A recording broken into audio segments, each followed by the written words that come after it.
Namaste Krishna Rao garu. Welcome to IYR Talks English edition. I think we should appreciate the initiative and the patience our Prime Minister Mr. Narendra Modi had. Immediately after the swearing-in ceremony in Bihar, he left to Africa to attend the G20 Summit conclave. He has got the perseverance to participate and express the opinion on behalf of our country and for the overall development of the other countries involved. So the G20 Summit, previously I think the G7 Summit is also there.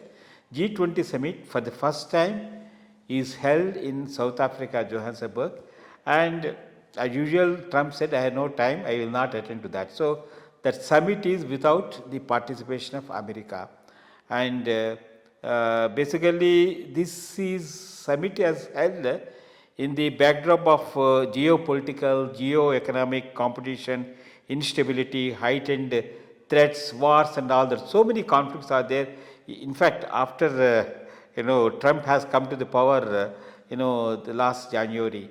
So they discussed everything to bring sort of stability and interference of one country into the other and all that, that is political, geographic problems and all that.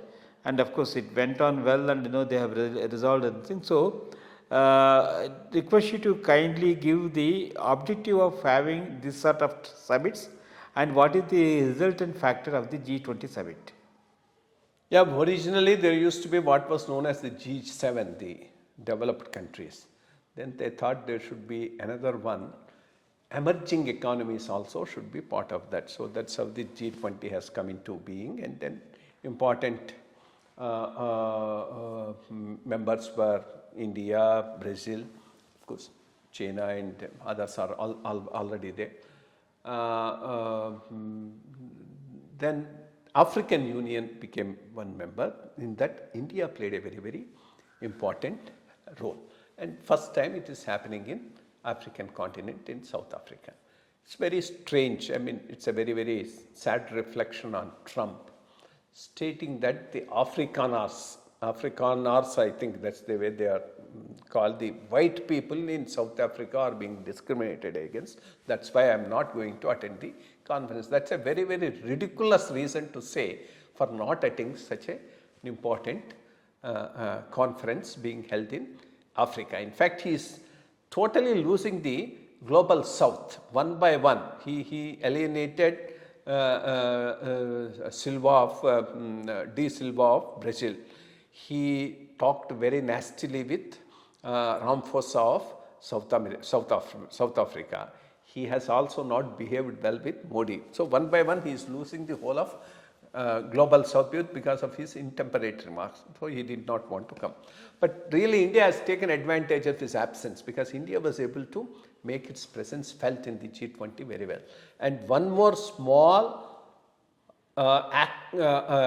alliance is developing within the G20. That is an alliance of India, South Africa and Brazil, because they are the major emerging economies, one in Asia, one in Africa, one in Brazil. And they really, IBASA, I think that's known as IBASA, that also was very, very prominent as far as this G20 is concerned. Next one is supposed to be in USA. I don't know whether he will hold it or not. He says he will not allow South Africa to come there, which means it will lose its significance.